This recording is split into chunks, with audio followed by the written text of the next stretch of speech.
ఆటోలో కూర్చున్న సుజాత మనసు దానికంటే వేగాతివేగంగా ప్రయాణిస్తోంది. ఆలోచిస్తోంది. ఇప్పుడెలా? ఈ ఉత్తరం పర్యవసానం ఎలా ఉంటుంది? చేతులు కాలాక ఆకులు పట్టుకున్నట్టయిపోతుందా రమజీవితం? ఛ!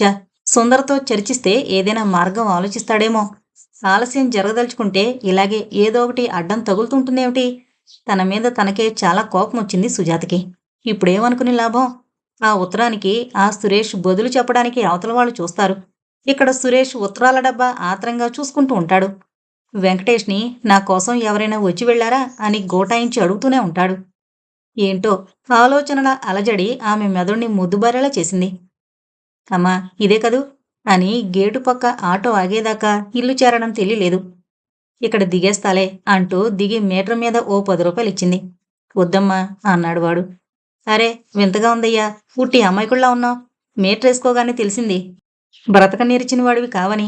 పర్వాలేదు ఉంచుకో మందలించింది సుజాత. లేదమ్మా ఉద్యోగం కోసం రిజిస్టర్ చేసుకున్నాను. 2 ఏళ్లయింది. కానీ లెటర్ రాలేదు. ఉట్టినే ఉండడం ఎందుకని. సారీ గ్రాడ్యుయేట్‌వా? నిజంగా లెటరొస్తుందన్న నమ్మకం ఉందా పిచ్చివాడా? నీలా ఎదురు చూస్తూ రిటైరింగ్ వయసు చేరిన వారున్నారు. రేపు లంచ్ అవర్‌లో కాలేజీకి రా. ఏ అటెండర్ పోస్ట్ అయినా చేస్తావా? తప్పకుండానమ్మా. మీ దయ నేను మరిచిపోను. దయ కాదు ఏం కాదు. చేతనైతే సహాయం చేయడం. లేదంటే సారీ అనేయడం నా తత్వం. సుజాత మేడం రమ్మన్నారంటే ఎవరైనా నిన్ను నా దగ్గరికి తీసుకొస్తారు. చూద్దాం అంటూ గేటు మీద చెయ్యి వేయబోతుండగా వెంకటేష్ ఏనుగు దూరేటంత వెడల్పుగా గేటు తీశాడు. వాడి కేసి చూసి చాలా అని నవ్వేస్తూ గబగబా లిఫ్ట్ కేసి నడిచింది. సాధారణంగా ఫ్లాట్ల సముదాయంలో లిఫ్టులు సాయంత్రం పూట పిల్లల ఆటలతో పైకి కిందకి తిరుగుతూ ఉంటుంది. 8 కావడంతో గోల సద్దుమణిగింది. బ్యాగులోంచి తాళం కోసం వెతకసాగింది. తాళం వేసి లేదు. లోపల గడియ వేసింది. క్షణం పాటు సుజాత గుండె గబగబా కొట్టుకుంది. ధైర్యం కూడదీసుకుని కాలింగ్ బెల్ నొక్కింది. కోపం, విసుగు, ఉడుకుబోత్తనం ఒక్కసారి ఆమెను చుట్టుముట్టాయి. నా ఫ్లాట్‌లోకి ఎవరు వెళ్ళగలిగుంటారబ్బా అనుకుంది. తన అన్నగారి దగ్గర ఒక తాళం ఉంది. ఇంకెవరికివ్వలేదు. అన్నగారితో మాట్లాడింది. అతగాడు తాళం ఎవరికిచ్చినట్టు చెప్పలేదు. బెల్ల మీద నుంచి చెయ్యి తీయకుండా నొక్కి పట్టింది సుజాత కసిగా. తలుపు తెరుచుకుంది. ఎదురుగుండా Sundar. Welcome lady welcome. College ఎగ్గొట్టి సమాజ సేవకెళ్ళినట్టుందే అంటూ అతి వినయంగా పక్కకు తప్పుకుని దారిచ్చాడు. నీకు తాళమెక్కడిది? కోపంగా అడిగిందే కాని ఆ సమయంలో సుందర్ కనబడ్డంతో చాలా భారం మనసులోంచి తొలగినట్టు అనిపించింది సుజాతకి. Very simple my dear Watson. మీ బ్రదర్ దగ్గర తీసుకున్నాను. అయితే పిల్లిలా నా ఇంట్లోకి దూరడమే కాక తలుపులెందుకు మూసావ్? పిలిస్తే తెరుద్దామని. నా ఇంటి తలుపు నువ్వు తెరిచేదేవిటి స్వామి? అసహనంగా అడిగింది. అలా స్వామి అని పిలుస్తూ ఇంకా ఏదో అనబోయి అతని మాట నాపి, నోరు ముయ్యండి స్వామి. తెలుగు సినిమాలు చూసి చూసి తెలుగు ప్రేమ కథలు చదివి చదివి ఆడదంటే చాలా గొప్ప. నోనో ఆడదంటే ఆసక్తి ఎక్కువైపోయింది. అవునా సుజాత? వేయబోవని తలుపు తీయమంటూ పిలుపు అన్న కవివాక్కు ఎంత గొప్పదో కదూ. ప్లీజ్ సుందర్. ఇలాంటి చొప్పదండు వినడానికి కుతూహలం లేదు. ఓపిక లేదు. నేనేంటో క్రైసిస్ టు క్రైసిస్ ప్రయాణిస్తున్నానా అనిపిస్తూ ఉంది. నువ్వు ఇంత చదువుకున్నావు. ఇన్ని దేశాలు తిరిగి తిరిగి భూమి గుండ్రంగా ఉంది అనడానికి నిదర్శనంలా పాత ఊరికే పాత చోటికి చక్కా వచ్చావు. పాత చింతకాయ పచ్చడి భావాల మట్టుకు నిన్ను వదల్లేదు. కర్మ. ఇదే నాకు ఆశ్చర్యంగా ఉంది. సరి టీ, కాఫీ అడుగుతూ కుర్చీలో కూర్చుంది సుజాత. లేక అది చేసుకుని తాగేశావా? గుర్తుకొచ్చి అడిగినట్టడిగింది. ఛ! నేనేం ఎంసీపీని అనుకున్నావా? నోనో. నిన్న ఒక ఛానల్లో కొత్త రకం పానీయం చేయడం చెప్పింది ఒక ఆవిడ. భలేగుందిలే. కాస్త కురులు కట్టుకుని వండితే బాగుండనుకున్నాననుకో. అది నేను చేసి చల్లగావడానికి ఫ్రిడ్జ్‌లో పెట్టాను. నువ్వింత ఆలస్యం చేశావేం? ఏంటో రాజకార్యం? కుతూహలంగా అడుగుతూ ఫ్రిడ్జ్ కేసి నడిచాడు సుందర్. అతన్నే చూస్తోంది సుజాత. ఏంటి మగాడు? ఎలా అర్థం చేసుకోవడమే తన్ని? నా ప్రశ్నకి సమాధానం చెప్పలేదు అంటూ 2 గ్లాసులతో తను చేసింది పోసి పట్టుకొచ్చి సుజాత ముందున్న టేబుల్ మీద పెట్టి తను ఇంకో కుర్చీ లాక్కుని కూర్చున్నాడు. సుజాత నవ్వి రాజకార్యమా పాడా? నిన్నంతా అన్నపూర్ణమ్మ గారి రమణ అంటూ టక్కునాగి గ్లాస్ అందుకుంది. దౌత్యవేత్త. సరేలే ముందీ పానీయం తాగి చెప్పు. చేసినవాడు మగాడు గాని చెప్పింది ఆడావిడే. సుజాత గట్టిగా నవ్వేస్తూ అంబులెన్స్ పిలుచుకోవాలా లేక పోలీసులకి వార్త పంపాల్సి రావచ్చా చూద్దాం అంటూ ఒక గుక్క తీసుకుంది. సరదాగా ఈల వేసుకుంటూ అదిగో అలా అన్నావు బావుంది. మింగే ముందు ఇష్టదైవాన్ని తలుచుకో. ఇష్టమైన మనిషిని తలుచుకో. మనసు ప్రశాంతంగా చేసుకో. అప్పుడు అప్పుడు ఏంటి సోది చెప్తున్నట్టు? మరీ భయంకరంగా లేదులే. బాగానే ఉంది. నిన్ను చేసుకునే అమ్మాయి సుఖపడుతుంది. ఈ రోజుల్లో వంటొచ్చిన మగాడు దొరకడం కంటే అదృష్టం లేదనుకో నవ్వింది. మరి మీ అమ్మాయిలు లక్షలకు లక్షలు పెట్టి మొగుళ్ళని కొనుక్కొని వారిని బానిసలుగా చేసుకోరేం సుజాత? కాస్త వేళకోళంగా అడిగాడు సుందర్. సుజాతకి తక్షణం సమాధానం దొరకలేదు. మౌనంగా ఉండిపోయింది. తర్వాత నెమ్మదిగా అంది. అవును శివ, అదే నాకు అర్థం కాదు. ఎందుకు అలాంటి పెళ్లి కోసం తాపత్రయపడిపోతారో? వృద్ధ కన్యలుగా మిగిలిపోతే సమాజం చిన్నచూపు చూస్తుందనా? తల్లిదండ్రుల ఒత్తిడిని తట్టుకోలేకనా? వ్యక్తిత్వం లేకనా? నిజంగా నాకు అర్థం కాదు అంది సగం స్వాగతంగా. ఆమె మూడు మార్చాలని ఇంతకీ ఆ దౌత్యం వ్యవహారం దాటేస్తున్నావు అన్నాడు సుందర్. ఆఫీసు లేదా నీకు? తెరిపిగా వచ్చి కూర్చున్నావు. మనకి మనమే బాస్ అయితే అదే సుఖం. ఇష్టమైనప్పుడు వెళ్ళి 4 సంతకాలు పెట్టమన్న చోట పెట్టేస్తే చాలు, పనైపోతుంది. తలనొప్పి అంతా నీలాంటి తెలివైన అమ్మాయిలు భరించేస్తారు. మళ్ళీ రేపు కొత్త రోజు, కొత్త ముగింపు. సుజాత, నేను కాలాన్ని భారంగా మోయను తెలుసా? అదృష్టవంతుడివి. వడ్డించిన విస్తర కాబోలు జీవితం. అబ్బే, కొరతొకటి లేకపోలేదు. వడ్డించే మనిషి. వంటొచ్చిన మగాడివి. దాన్ని వడ్డించడానికి ఇంకో మనిషెందుకు దండగా? నవ్వింది సుజాత. నేనే వండుకుని నేనే వడ్డించుకు తినడం మహా బోరు సుజాత. అది నీకెందుకు తెలియడం లేదో నాకు బోధపడదు నిట్టూర్చాడు. నేను వండుకుంటున్నాను, నేనే వడ్డించుకుని తింటున్నా. ఉద్యోగానికి వెళుతున్నా వస్తున్నా. నాకేం బోర్లేదే. నిజం చెప్పు సుజాత, నువ్వు వండిన వంట తిని బాగుందని అండానికో మనిషుంటే బాగుండేదని ఎప్పుడూ అనిపించలేదు అని. వద్దొద్దు, నువ్వు చెప్పకు. నీ మాట కంటే నీ ముఖం చాలా చెప్తుంది గబగబా అనేశాడు. ఏంటి, ఆంధ్రదేశం అంతా పర్యటించి కవిత్వం నేర్చుకునొచ్చావా? కవి సమయాలు తెగ వాడేస్తున్నావు. అసలు కవిత్వం చదవనిస్తావా నువ్వు? అదే జరిగితే రోమియో జూలియట్ బాల్కనీ సీన్ చదివేనా? Stupid, childish. ప్రేమ అనేది కలిగితే ఏది స్టూపిడ్ కాదోయ్. విరహంలో ఎంతో సుఖం ఉందంటాడు కవి. ఎడబాటు కాటు అంటాడు, ఎదలో ముళ్ళు అంటాడు. చాలే సుందర్, కనబడగానే ఏమైపోయావు? ఇంత లేటైందేం? ఇదేగా అడిగేది.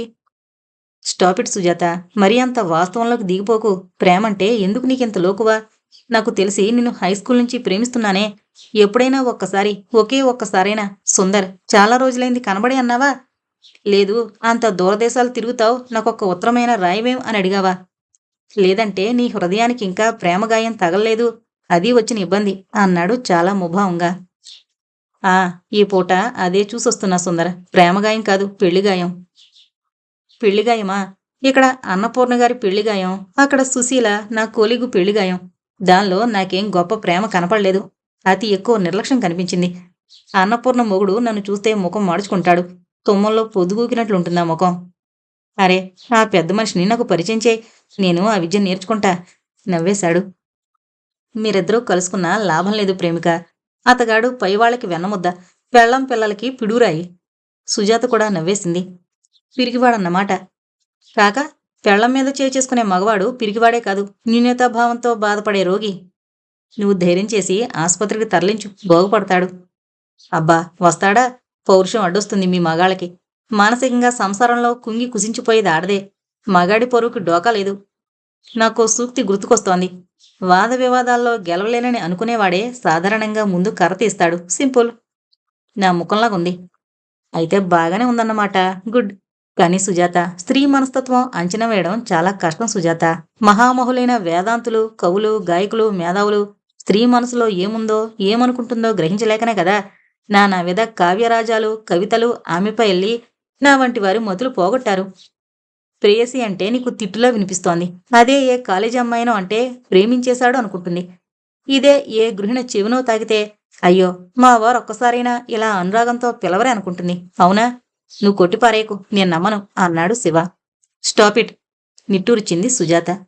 నువ్వింత రొమాంటిక్ సెంటిమెంటల్ అని నేను ఊహించలేదు కూడా. రైటే నువ్వు అంది. ఆయా సందర్భాల్లో నిత్య జీవితం మనం ఈ నేల మీద బ్రతకాలి, లాగించాలి. మరిచిపోకు, ప్రేమ దోమ లేదు. ఈ సమాజం ఆడదాన్ని సాటి మనిషిగానే చూడదే. ఇక ఆమెకు విలువ మటుకు ఎవరు ఎందుకిస్తారు?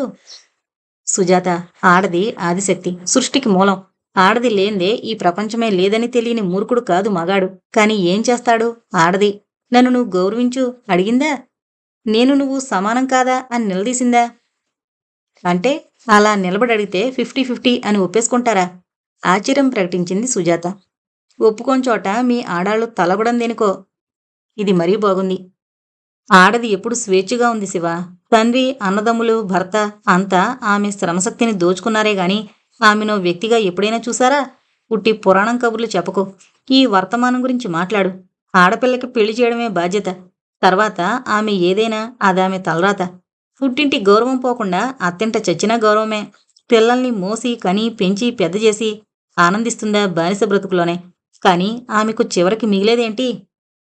నలుగురిని ఐదుగురిని ఒక్క చేతి మీద తీర్చిదిద్దిన ఆ తల్లికి నలుగురు కలిసి కూడా అన్నం పెట్టడానికి లెక్కలు చూసుకుంటున్నారంటే ఆశ్చర్యం, అసహ్యం కూడా కలగడం లేదా? ఆవేశంగా అంది. సుజాత, నువ్వు పగలడానికి సిద్ధంగా ఉన్న అగ్నిపర్వతంలా ఉన్నావు. ఇలా మాట్లాడుతూ ఉంటే నీ చుట్టూ ఉన్న ఈ 10-15 కుటుంబాలే లోకం అనుకోకు. అది ప్రమాదం సుమా అంటూ లేచి ఖాళీ గ్లాసులు సింకు దగ్గరకు పట్టుకెళ్లి కడిగి బోర్లించాడు సుందర్. అన్నం ఉడికిందో లేదో చూడ్డానికి మెతుకు పట్టి చూస్తే చాలు సార్. ఈ సమాజంలో మన వివాహ వ్యవస్థ పూర్తిగా బేటలు తీసింది. దీన్ని అతుకులు పెట్టడం కంటే సమూలంగా మార్చడం ముఖ్యం. అదెలా సాధ్యమో నాకు తెలియడం లేదు. ఎస్ ఎస్ అసలు నువ్వింకా పెళ్లి చేసుకోలేదే. ఆ వ్యవస్థ బలాబలాలు బాగోగులు పరీక్షించడానికైనా నువ్వు ఇంటిదానివి కావాలి, గుర్తుంచుకో నవ్వుతూ చెప్పాడు సుందర్. ఛ, నీకన్నీ వేళకోళమే. నేను నిన్ను కొన్ని ప్రశ్నలు అడగనా? రైట్. సమాధానం చెప్తే బహుమతి లాంటిది ఉంటుందా? నువ్వు చేసిన పానీయం ఇంకో గ్లాస్ ఇస్తా. ఇది మరీ అన్యాయం. అంతకంటే విలువగా ఉండవు నీ సమాధానాలు. నీ దృష్టిలో పెళ్ళంటే? నా దృష్టిలోనే చెప్పాలా? నీ ఇష్టం. కొందరికి తిండి సుఖం, శారీరక సుఖం, పని సుఖం. నాకు నా దృష్టిలో జీవన భాగస్వామ్యం. స్వేచ్ఛ అంటే ఆడదాని విషయంలో నీ స్వేచ్ఛ నా స్వేచ్ఛని అటకాయించినంత వరకు ఎవరి స్వేచ్ఛ వారిదే కదా సుజాత. నీ ప్రవర్తన ఎదుటివాడికి ఇబ్బంది కాకుండా ఉండడం, నీ కోరికలు నీ పనులు ఎదుటి మనిషికి మనస్తాపం కలిగించినంత వరకు స్వేచ్ఛ. ఏం, నువ్వింకోలా అనుకుంటున్నావా? పెళ్ళంటే? నవ్వేశాడు సుందర. చెప్పు అని రెట్టించింది సుజాత. నూరేళ్ల పంట. సారీ, సరదా కన్నాలే. పెళ్లి పొట్టిదేగాని అంత ఆషామాషీ సంగతి కాదోయ్. ఇద్దరూ కలిసి ఒకే చోట పనిచేస్తూ కూడా ఒకరికొకరు సహించలేరే. అలాంటిది ప్రతిరోజు బ్రతికున్నంతకాలం విభిన్న వ్యక్తులిద్దరూ కలిసి బ్రతకగలగడం సామాన్యమైన విషయం కానే కాదు. ప్రతి క్షణం సామరస్యం కోసం కంటికి కనబడకుండా పోటుపడ్డమే పెళ్లి. అదే నూరేళ్ల పంట. లేకుంటే అది శత్రువుతో ప్రయాణమే. క్షణంపాటు వారిద్దరి మధ్య మౌనం ఆవరించింది. సరిగ్గా చెప్పావు. సఖ్యత లేని సంసారం శత్రువుతో ప్రయాణమే, నెమ్మదిగా అంది. వ్యక్తులంతా వేరైనట్టు వారి సమస్యలు కూడా వేరువేరుగానే ఉంటాయి. సంసారం అంతటా ఒకటే, కాని అది సాగించే మానసిక పరిస్థితులు వేరువేరు. నీ చుట్టూ నీ కావతలా ఉంటారు మనుషులు. వారి సమస్యలు. మగవాడికి బయట ప్రపంచం నుంచి రక్షణ ఇల్లు. అది తన రాజ్యం అనుకుంటాడు. తను రాజును అనుకుంటాడు అతను. ఇద్దరూ అదిరిపడేలా బెల్ మోగింది. ఉండొచ్చా, దాక్కోవాలా? నవ్వుతూ అడిగాడు. వచ్చిన వారిని బట్టి అంటూ తలుపు తీసింది సుజాత. ఎదురుగా మూర్తిగారు. రండి అంటూ పిలిచింది. వీరు మూర్తిగారు. సుందర్ పరిచయం చేసింది. బిజీగా ఉన్నారేమో? లేదు, ఇతను నా మిత్రుడు శివసుందర్, బిజినెస్ మ్యాన్. అందుకే ఎప్పుడు పడితే అప్పుడు ఫ్రెంచ్ లీవు. ఈయన మూర్తిగారు. వీరి శ్రీమతి ఉద్యోగే. పరిచయం చేసింది. ఏదైనా పనా అడిగింది. ఆమె మాటకి బదులు చెప్పకుండా మీరు అదృష్టవంతులు. నేను ఆఫీసులో కళ్ళుగప్పి రావాలి. వెకిలిగా నవ్వాడు. కళ్యాణి మీరంతా ప్లాన్ చేసి సినిమాకెళ్లారా అనుకున్నా. ఏం జోకు వేశారండి. ముగ్గురు ఆడవాళ్ళకి ఒక సినిమా నచ్చడమా? గట్టిగా నవ్వేశాడు సుందర్. వస్తా. సారీ, మీ పని పాడు చేశాను. శివసుందర్ గారు, త్వరలో మాకు విందు భోజనం అన్నమాట అంటూ తలుపుకేసి నడిచాడు. విందే కదా, ఎప్పుడైనా ఇస్తాం అన్నాడు. నేనడిగేది నాకర్థమైందిలేండి. మా సుందరది కాస్త మందబుద్ధి. ఆయన గుమ్మం దాటకుండానే తలుపు దబీలను వేసింది కసిగా సుజాత. మంచి ఐడియా ఇచ్చాడు మానవుడు. దానికి నీకెంత కోపం రావాలా? వాడి ముక్కు పచ్చడైపోయి ఉండేది నవ్వాడు సుందర్. ఏడిశాడు. వాడో మనిషి, వాడికో సలహా ఇవ్వడం. ఏ పని లేదు. ఎందుకెవరొచ్చారో చూడాలని కుతూహలం తప్ప. కోపంగా అంది సుజాత. చూడ్డానికి మంచివాళ్లేగా ఉన్నాడు సుజాత. వాడి పెళ్ళని చెప్పాలా మాట. సుందర్, కళ్యాణి గవర్నమెంట్ ఉద్యోగం చేస్తోంది. రూపాయి తగ్గినా నిలదీస్తాడు. కొంచెం మంచి చీర కట్టుకుని వెళ్ళకూడదు. ఎవడికోసం? అలాంటి వాణ్ణి ఏమనాలి? ఛ, నా మూడు పాడు చేశాడు. శివసుందరం మాట్లాడకుండా కూర్చున్నాడు. ఆమె చెదిరిన ఊహల్ని కూడదీసుకునేందుకు వ్యవధిచ్చాడు.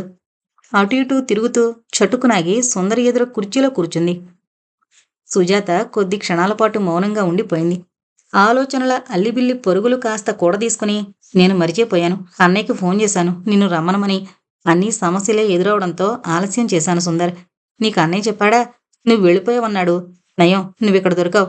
సుందర్, నాకో సమస్యకి అర్జెంటుగా పరిష్కారం కావాలి. కాస్త సహకరిస్తావా? చెప్పు, సంకోచిస్తావెందుకు? తీరా అడిగేశాక సుజాతకి కాస్త అనుమానం వచ్చింది. సహాయం అడిగానే లోకు చేస్తాడా? నవ్వుకుంటాడా? వేళాకోళం చేస్తాడా? మనసులోనే మదనపడుతూ గోళ్లు కొరుక్కోవడం మొదలుపెట్టింది సుజాత. ఆమె ముఖంలో నీడలుగా కదులుతున్న ఊహల్ని చూస్తూ, నీ మనసులోని ప్రశ్నలు నీ ముఖం మీద తాండవం చేస్తున్నాయి సుజాత. నేను నీ స్నేహితుణ్ణి, మొగుణ్ణి కాదు. నువ్వు నిస్సందేహంగా నన్ను ఏమైనా అడగచ్చు అన్నాడు సీరియస్గానే. సుజాత అతని ముఖంలోకి చూసి ఊరుకుంది. మరీ హెమ్లెట్ లాగా to be or not to be అని బుర్ర బద్దలు చేసుకుంటావెందుకు? నీ మనసులోని సమస్యని తక్కువగా అంచనా వేస్తానని భయమా? నీ మీమాంస నేను అర్థం చేసుకోగలను, చెప్పు. ఇప్పటికే కోడే కోస్తాడా పెద్ద మనిషి, శాడిస్టు. ఎంత పుకార్లు పుట్టగలిగితే అంత ఆనందిస్తాను. నువ్వు అడగదలిచిందా పెద్ద మనిషిని గురించి కాదని తెలిసిపోయిందిలే సుజాత. అసలు సంగతి చెప్పు. ఇద్దరు బుర్రలు బెటర్ కదా ఒక్క బుర్ర కంటే. చూడు, ఆయన వల్ల ఓ ప్రయోజనం జరిగిపోయింది నాకు. లోపలి గుండె చుట్టూ దురదలా నీ ప్రేమ కోసం నేను వెర్రెత్తిపోతున్నానని తెలుసు నీకు. గుండె గోక్కోలేం, అలాగని దురదని గోకోకుండా ఉండలేం కదా. బాగుంది. Itching around the heart. Silly ఆలోచనలు నీకే వస్తాయి సుందర్. అసలు ఉదయం నుంచి నీకు ఫోన్ చేయాలనే, కానీ అన్నీ అడ్డంకులే. సుజాత లేచి వెళ్లి హ్యాండ్ బ్యాగ్ అందుకుంది. ఈ ఉత్తరం చదివి చెప్పు. దీన్ని జాగ్రత్తగా తిరిగి అంటించి బాక్సులో పడేస్తాను. కాస్త వ్యవధి కోసం ఇంకా పని చేయలేదు అంటూ లెటర్ అందించింది. తక్షణం కుర్చీలో జార్లబడి కూర్చుని సునిశితంగా చదివాడు శివసుందర్. అతని ముఖ కవళికల్ని పరీక్షిస్తోంది సుజాత. ఇప్పుడు రాత్రి 10 కావస్తోంది. మనం ఏం చేయలేం. రేపు నువ్వు సరిగ్గా 10-10:30కే నా ఆఫీసు దగ్గర ఉండగలవా? ఇది తేలిగ్గా కొట్టిపారేసేదిగా తోచడం లేదు. చాలా సీరియస్గా అన్నాడు. వర్రీడ్గా ఉన్న సుజాత ముఖం చూస్తూ, సుజాత, ఇది డేంజర్ జోన్. ఒక్కదానివే ముందుకు వెళ్లకు. ఈ రమ గురించి నీకు బాగా తెలుసా? 25 కూడా ఉండవు. ఇప్పుడు హడలు చేస్తోంది రమ. ఆకర్షణ ప్రేమ అనుకుని లేచొచ్చింది. గుళ్ళో పెళ్లి చేసుకున్నామంది. కానీ ఈ మధ్య ఏ పని చేయక నీకు నాకు లోటు తీరిపోయే ప్లాన్ వేస్తాను అన్నాడట. ఏదో 10 పరక అప్పుకొస్తుంది. మరెవరి దగ్గర తీసుకుందో నాకు తెలీదు. కళ్యాణి అని. తెలుసులే, ఇందాక వచ్చి వెళ్ళాడుగా. అబ్బా, ఆయన కాదు. ఈవిడ గవర్నమెంట్ ఉద్యోగి. రామ అప్పుకొచ్చింది. అలా అలా తీగలాగితే డొంక కదిలింది. నిజంగా దుర్మార్గుడు. ఆమెనే అమ్మకానికి పెట్టాడు. దీనిని మనం పరిష్కరించగలమా సుందర్? పాపం ఆ పిల్లని చూస్తే బెంగగా ఉంది. తొందరపడి మనం ఏదైనా ప్లాన్ వేసినా ఆ పిల్లతో చర్చించకు సుజాత. అనవసరపు పౌరుషానికి పోయి వాణ్ణి సవాల్ చేయగలదు హెచ్చరించాడు సుందర్. రేపు నేను సెలవు పెడతాను. దీని విషయం తేల్చాలి. అప్రయత్నంగా అతని చెయ్యి తన చేతిలోకి తీసుకుంది సుజాత. ఆమె చేతికేసి చూస్తూ తన చెయ్యి ఆమె చేతి మీద వేశాడు సుందర్. ప్రామిస్, తేల్చగలం సుజాత అన్నాడు. మరింక వెళ్ళు, ఇంకా లేట్ అయితే కష్టం. నాకు కాదు, నీకే. వస్తాలే రేపు. Good night Sujatha. ఇలాంటి విషయాల్లో నేర్పు ప్రధానంగాని బాధపడ్డం కాదు అంటూ తలుపుకేసి నడిచాడు. గుడ్ నైట్, రేపు కలుద్దాం. గుడ్ నైట్ అంది. వద్దులే, ఇలాంటి పరిస్థితుల్లో స్వీట్ డ్రీమ్స్ అనకు. నేను గెలవలసినవి ఇంకా 2 ఏంటో? ఒక ఆటో డ్రైవర్. పాపం ఉద్యోగం లేక ఆటో తోలుకుంటున్నాడు. కాలేజీలో ఏ అటెండర్ పనైనా అడగాలని. గుడ్, నా దగ్గరికి పంపు. ఏదో చూస్తాను. మీ ఆడ లెక్చరర్ల మధ్య వాడెందుకు? నవ్వుతూ లిఫ్ట్ కేసి నడిచాడు సుందర్. అతని మనసు దూదిపింజిలా తేలికైంది సుజాత తనపై ఉంచిన నమ్మకంతో. తలుపు వేసుకుని పడుకుందే గాని కంటిపై కునుకు రావడం లేదు సుజాతకి. నిజంగా సుందర్ మనస్ఫూర్తిగా సహాయం అందిస్తాడా? ఏం చేయమంటాడు? మనిషి ఇంత విశాల భావన కలవాడేనా? ప్రదర్శిస్తున్నాడా? ప్రతి విషయం అంత తేలిగ్గా తోసిపారేస్తాడు. ప్రతి విషయం అంత క్షుణ్ణంగా అర్థం చేసుకున్నట్టు కనిపిస్తాడు. అసలు నిజమైన శివసుందర్ ఎలాంటివాడో అంచనా వేయడం ఎలాగా? అన్నపూర్ణమ్మ గారు చెప్పినట్టు ఏరి ఏరి చేసుకున్న భర్తే అలా తయారవడం సాధ్యమేనని నిరూపిస్తుంటే ఎలా నమ్మడం? రమ గురించిన సమస్య ఎంత సీరియస్గా తీసుకున్నాడు? కుతూహలమా? నిజంగా సహాయం చెయ్యాలనా? సుందరిని అంచనా వేయలేకపోతోంది సుజాత. అబ్బా, నిజానికి సమస్య సుందర్ పరిష్కరించగలిగితే అబ్బా, నా సంతోషానికి అవధలే ఉండవు. అన్నపూర్ణ గారిని కూడా పరిచయం చేస్తాను అనుకుంది సంతృప్తిగా. మనసు తేలిక పడగానే నిద్రలోకి ఒరిగింది శాంతంగా. ఎంత గాఢ నిద్రలోకి పోయిందో కాని ఎవరో బెల్ కొడుతుంటే ఉలిక్కిపడి లేచింది. గోడ గడియారం కేసి చూసింది. అబ్బా, 8 దాటిపోతోంది. మై గాడ్ అంటూ లేచి తలుపు తీసింది. వెంకటేష్, ఏమైంది అంది ఎదురుగుండా నిలబడిన వాణ్ణి చూసి.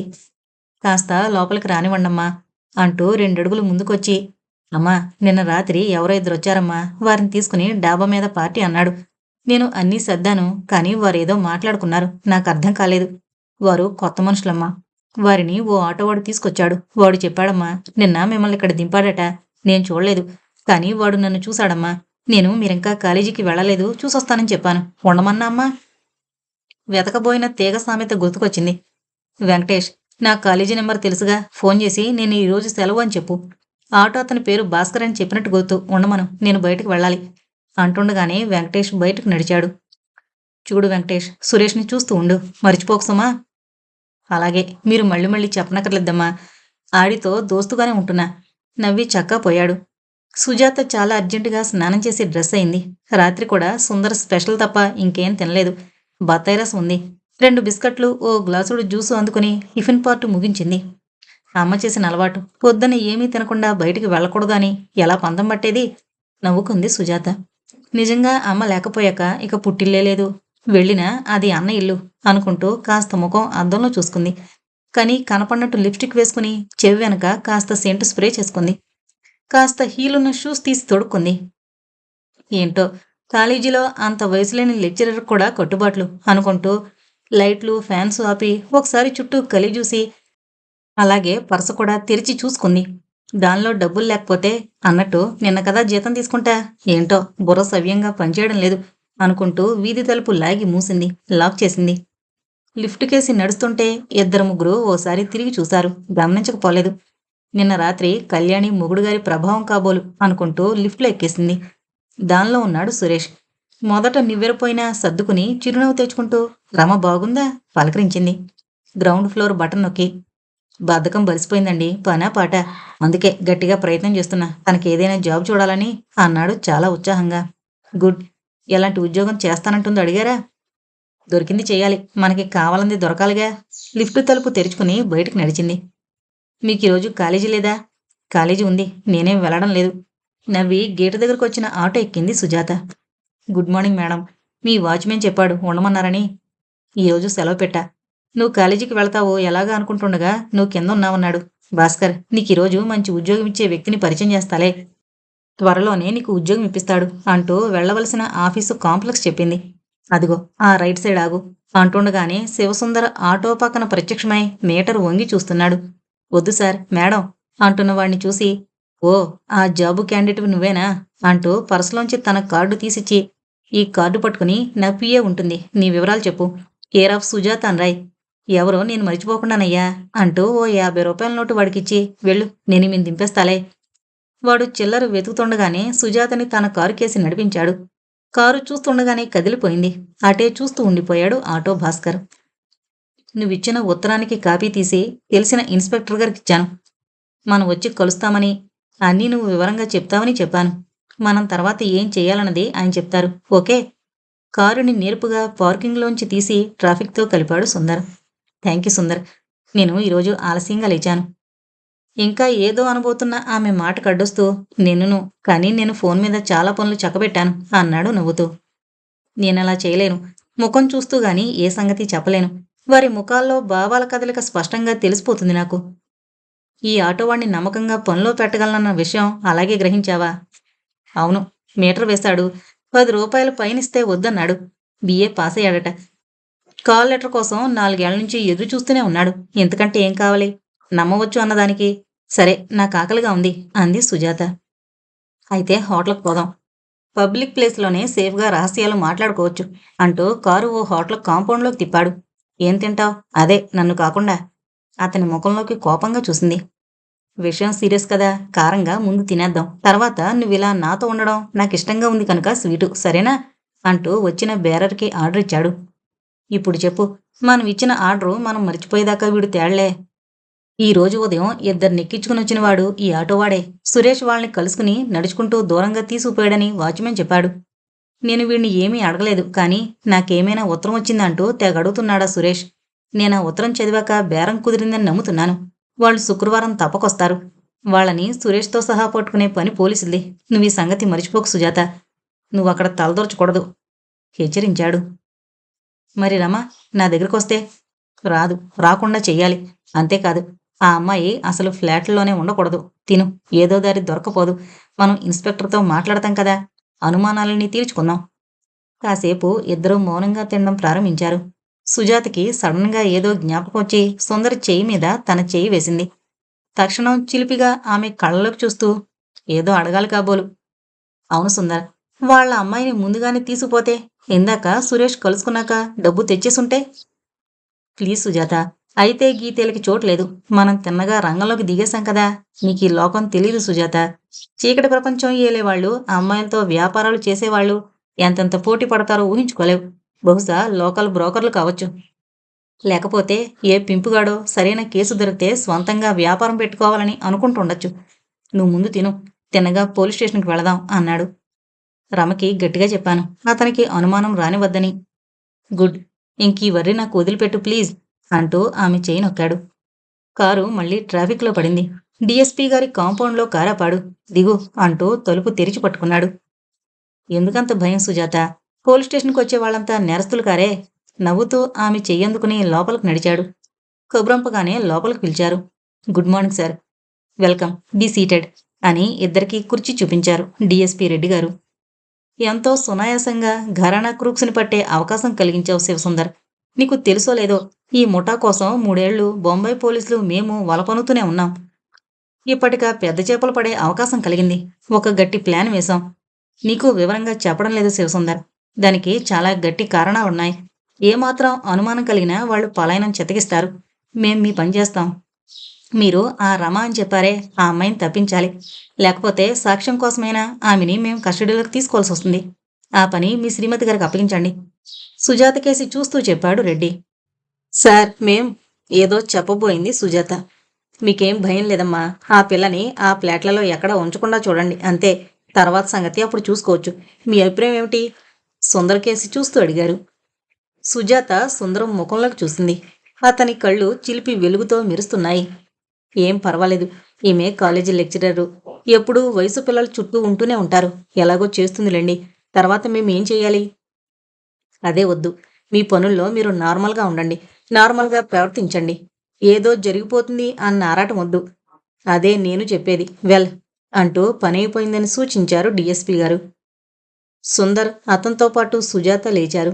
100, 1000 ప్రశ్నలు సుజాత మెదళ్ళలో వాన రాకముందు చెలరేగే ఈసెళ్లలా కమ్ముకొస్తున్నాయి. కానీ చేయగలిగింది ఏం లేదు. ఆయన పని ముగిసింది, వెళ్ళిరండి అన్నాక చేసేదేముంది? ఇద్దరూ నమస్కరించి బయటకొచ్చారు. సుందర్ ముఖం చూడ్డానికి సిగ్గేసింది సుజాతకి. ముఖం కందగడ్లా చేసుకుని అతన్ని చూసి, మేం భార్యాభర్తలం కాదని చెప్పలేవా? చంపావు. అదా నీ కోపం? ఇంకా దేనికో అనుకున్నాను సుజాత. ప్రతి ఒక్కరికి కలిగే అనుమానాలు తీరుస్తూ పోవాలంటే నేను మీ రావుగారినో ఇంకో మూర్తిగారన్నావే ఆయనతో ప్రారంభించేయాల్సింది. మనకి తెలుసు కదా మనం కానే కాదని. నవ్వి కారు తలుపు తెరిచాడు. ఎక్కి కూర్చుంది సుజాత. అటు వెళ్ళి డ్రైవర్ సీట్లో కూర్చుంటూ కాలేజీకా ఇంటికా అడిగాడు. 2-3 నిమిషాలు సైలెంట్గా ఉండిపోయింది సుజాత. కాస్త విసుగు, కొంచెం కోపం వచ్చాయి సుందర్కి. కారు తలుపు తెరుస్తూ, ఒక్క క్షణం, ఆయనకి విషయం చెప్పి చక్కా వస్తా అంటూ దిగబోతున్న అతని చేయి పట్టి లోపలికి లాగింది. నీకిది పిచ్చా వెర్రా? ఆయన ఏమనుకుంటాడు? నువ్వు పక్కనుండగా చెప్తే బాధపడతావని ఒంటరిగా వచ్చి నిజం చెప్పాననుకుంటాడు. కానీ సుజాత మనిద్దరినీ కూడా. బాబు, విల్ యూ ప్లీజ్ షటప్ అంది. కోపంగా అంటున్నావా ఉట్టినేనా? కోపం లేదు, పాడు లేదు. నాకింకా ఓపిక పోతున్నట్టుంది సుందర్. బయలుదేరు అంది నెమ్మదిగా. నాకు రమని చూస్తే భయంగా ఉంది. కిరసనాయలు పోసి కాల్చుకుంటే, పై టెర్రస్ ఎక్కి దుంకేస్తే. ఆ పిల్ల ఏదైనా చేస్తుంది సుందర్. ఆమెకి ఇంకో దారి లేదు. తల్లిదండ్రులు రానివ్వరు. జాలిగా అతని ముఖంలోకి చూస్తూ చెప్పింది. నీకు బెంగలేంది నా ఒక్కడి మీదే సుజాత, అవునా? నీకు ఒక్క రమని చూసి కాదు బెంగ. అలాంటి స్థితిలో ఇరుక్కుపోయిన అందరి గురించి బెంగే.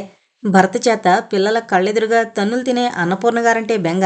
అనుమానపు మొగుడుతో సతమతమవుతూ సంపాదించుకుంటున్న బానిస కళ్యాణి అంటే బెంగ. నీ బెంగ కరెక్టే. కానీ వారి సహకారం లేకుండా వారి జీవితాలు నువ్వు బాగు చేయలేవు. ఇది ఆలోచించు. వారి కష్టాలు, అవమానాలు వారి కర్మ అనుకుంటారు. తామే వాటికి అవకాశం ఇస్తున్నామని అనుకోరే, ఇంకెలా? సగం స్వాగతంలాంటున్న సుజాత ముఖం కాస్త పైకి లేపి, అసలు చిక్కు ఇదే సుజాత. మీ ఆడవారికి అన్ని హక్కులు, రక్షణలు ఉండి నెగ్గుకు రావాలి. ధైర్యం చేసి ఒక్కడుగు ముందుకు వేయగలరు సుందర్, వేయగలరు. కానీ ఆ తర్వాత ఏమవుతుందోనన్న భయం వాళ్ళకి. ఈ సమాజం పెళ్ళం వదిలేసిన మొగుణ్ణి గౌరవిస్తూనే ఉంటుంది. కానీ పెళ్ళం మొగుణ్ణి వదిలేస్తే ఆమె విలువ పూర్తిగా పడిపోతుంది. ఆ మొగుణ్ణి ఓ చేతకాని వాళ్ల జమ కడుతుంది. కసితో ఆమె ముఖాన్ని యాసిడ్ పోయడానికి ప్రయత్నిస్తాడు. నానా అల్లరి పెడుతూనే ఉంటాడు. ఆడదానికి పిల్లలు ప్రతిబంధకాలుగా తయారవుతారు. అన్నపూర్ణ గారిని చూడు, ఇల్లు వదిలితే దిక్కులేదు. రమ ఎక్కడికి పారిపోగలదు? శివ, ఆడదాని ఈ పతనావస్థకి కర్ణుడి చౌకులాగా కారణాలనేకం. నువ్వు నమ్మలేకుండా ఉన్నావు కదూ. ఆగి దీర్ఘంగా నిట్టూర్చింది సుజాత. అర్థం కాకపోవడానికి ఏముంది, అద్దం మీద దుమ్ములా చూపిస్తే నవ్వాడు. అబ్బా, ఎంత క్లిష్టమైన విషయాల్లో మునుగున్నా నీ సెన్స్ ఆఫ్ హ్యూమర్ పోదు. అదే నాకిష్టం. బండి కాస్త వేగం పెంచు. మరీ ఎద్దుల బండిలా సాగుతోంది. ఎక్కడికి చెప్పలేదే? నేను ఇంటికి వెళ్ళాలి. అన్న ఇంటి దగ్గర దింపే. ఏం, ఆ రావో మూరుతో ఎక్స్ప్రెషనల్ వేస్తారనా? వాళ్ళకి నాతో మాట్లాడడానికే భయం. వాళ్ళ పెళ్ళాలు పాడైపోతారని గట్టిగా నవ్వింది. నువ్విలా నవ్వినప్పుడు నీ కంటి కొసల చిన్న నీటి ముత్యం ఏర్పడుతుంది. ఆ చెంపల మీద చిన్న సైజు గుంటలు ఏర్పడతాయి. నీకు తెలుసా? ఇది మరీ బాగుంది. కళ్ళు మూసుకుని నవ్వుతూ నా ముఖం నేను అద్దంలో ఎలా చూసుకోగలను? You are a fool. Car side రోడ్లోకి మళ్లించాడు సుందర్. ఇద్దరి ముఖాల్లో ఒక రకం ప్రశాంతత ఏర్పడింది. అన్నగారింటి దగ్గర దిగి నువ్వు రావా అడిగితే, నో, సాయంత్రం వస్తాగా. ఉండు, ఈలోగా ఇన్స్పెక్టర్ ఒకటితో ఆలోచిస్తాను. రమని ఎటు పంపాలో నిన్ను నేను దింపేస్తా. వెంకటేష్ని అడిగానని చెప్పు. కారు కదలబోతుంటే ఎంతకీ అని నవ్వుతూ చెయ్యి ఊపింది సుజాత. అతని పెదవులపై నవ్వు వెలిగింది. నీ అంతకి చాలు అంటూ స్పీడ్గా వెళ్ళిపోయాడు శివసుందర్.